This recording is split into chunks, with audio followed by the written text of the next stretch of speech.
Assalomu alaykum hurmatli ota-onalar. Bugun Beruniy xususiy maktabimizning ta'lim strategiyasini to'liq taqdim etamiz. Bu strategiyada farzandingiz maktabimizga qadam qo'ygan kundan boshlab maktabimizni bitirgungacha bo'lgan to'liq yo'lni ko'rish imkoniga ega bo'lasiz. Strategiyamizning birinchi qismi maktabgacha tayyorlov va 1-2 sinflar bo'lib, maktabgacha tayyorlov va 1-2 sinflarda asosiy fanlar bu rus tili, ingliz tili va mental arifmetika bo'lib, bu davrda o'quvchilarimizda o'sha til va asosiy ko'nikmalarni rivojlantirishni reja qilganmiz. Bunda o'quvchilarimiz o'sha 2-sinfni tugatgungacha bo'lgan davrda rus tilidan o'sha to'liq tushunib, gapira olish imkoniyatiga ega bo'lishlari hamda mental arifmetikadan o'rganish orqali tezkor hisob-kitobga usta bo'lishlari va ingliz tilidan boshlanish bilimlarini o'rganishlarini maqsad qilganmiz. Bundan tashqari qo'shimcha sifatida maktabgacha tayyorlov guruhlarimizda o'sha sportdan shaxmat va shashka to'garaklari, o'sha musiqa va rasm darslarini kiritganmiz. 1-2 sinflarimizga esa o'sha ona tili, matematika, o'qish, tabiiy fan va o'sha davlat standartidagi boshqa fanlar o'sha qo'shimcha tarzda o'tib boriladi. Strategiyamizning ikkinchi bosqichi bu 3-4 sinflar bo'lib, bunda tanqidiy va mantiqiy fikrlash bosqichi ham deb ataymiz biz. Ya'ni bu bosqichda o'quvchilarimiz mustaqil fikrlashni o'rganishadi. 3-4 sinflarimiz uchun asosiy fan sifatida biz ingliz tili, matematika, tanqidiy fikrlash va mantiqiy masalalarni kiritganmiz. Nima uchun aynan bu fanlar? Buning asosiy sababi shundaki, o'quvchilarimizga aniq maqsad qo'yib berish uchun biz 4-sinf tugatayotgan o'quvchilarimiz o'sha Prezident maktabi, Al-Xorazmiy maktablar va ixtisoslashgan maktablarga topshirish imkoniyatiga ega bo'ladilar.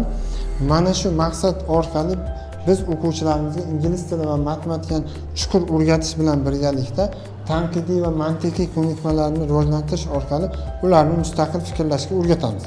3-4 sinflarimizda ham o'sha davlat standartidagi qo'shimcha fanlar, ona tili, o'qish, rus tili va boshqa fanlar o'tib boriladi. Strategiyamizning 3-bosqichi bu 5-6 sinflar bo'lib, 5-6 sinflarda asosiy fanlar bu ingliz tili, matematika, tanqidiy fikrlash va badiiy asar fanlari bo'lib, qo'shimcha fanlar esa o'sha davlat standartidagi ona tili, adabiyot, rus tili, tarix, informatika va boshqa fanlar ham o'sha o'tib boriladi. 5-6 sinflarimizning asosiy maqsadi 6-sinfni tugatayotganda o'quvchilarimiz o'sha B2 darajadagi sertifikatni qo'lga kiritishni maqsad qilib qo'yganmiz. O'sha kamida B1 bo'lmasa o'sha B2 darajadagi sertifikat. Bunda o'quvchilarimiz mana shu B1 yoki B2 darajadagi sertifikatni qo'lga kiritish orqali ingliz tilini to'liq tushunib, gapirib bera olishlarini isbotlab berishadi. Bu natijaga hozirgi kunda o'sha 10dan oshiq o'quvchilarimiz o'sha B2 darajadagi sertifikatni qo'lga kiritishgan. Bu yerda badiiy asar faniga to'xtalib o'tmoqchiman. Badiiy asarni o'qitish orqali biz o'quvchilarimizga, ya'ni o'sha telefon, tilzor ko'p ko'rish orqali kitobdan uzoqlashib borayotgan yoshlarimizga kitob o'qish madaniyatini shakllantirishni reja qilganmiz. Badiiy asarni o'qish orqali o'quvchilarimiz o'sha ingliz tilidan bo'ladigan o'sha writingdan, essay yozishda yoki speakingdan ma'lum bir mavzuni yoritib berishda bu badiiy asar juda katta ahamiyatga ega hisoblanadi.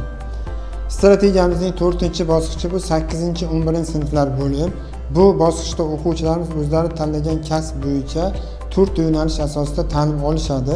Bunda o'sha tibbiyot, iqtisod, yuridik va gumanitar yo'nalishlari bo'lib, bu bosqichda o'quvchilarimiz asosan 2 maqsad bo'yicha harakatlanishadi. Birinchisi, o'zlari tanlagan yo'nalishda zarur bo'lgan fanlar bo'yicha milliy sertifikatdan 100% natijani qo'lga kiritish bo'lsa, ikkinchi maqsadlari o'sha ingliz tilidan IELTS imtihonida o'sha 7+ darajadagi sertifikatni qo'lga kiritish va SATdan yuqori natijaga ega bo'lish. Ya'ni bu natijalar orqali o'quvchilarimiz O'zbekiston va o'sha chet eldagi xalqaro darajadagi oliy o'quvlarga grant yutib kirish imkoniyatiga ega bo'ladilar. Bu strategiyamiz sizga ma'qul bo'lgan bo'lsa va farzandingiz mana shu strategiya asosida sifatli ta'lim olishini xohlasangiz, unda sizni Beruniy xususiy maktabida kutib qolamiz.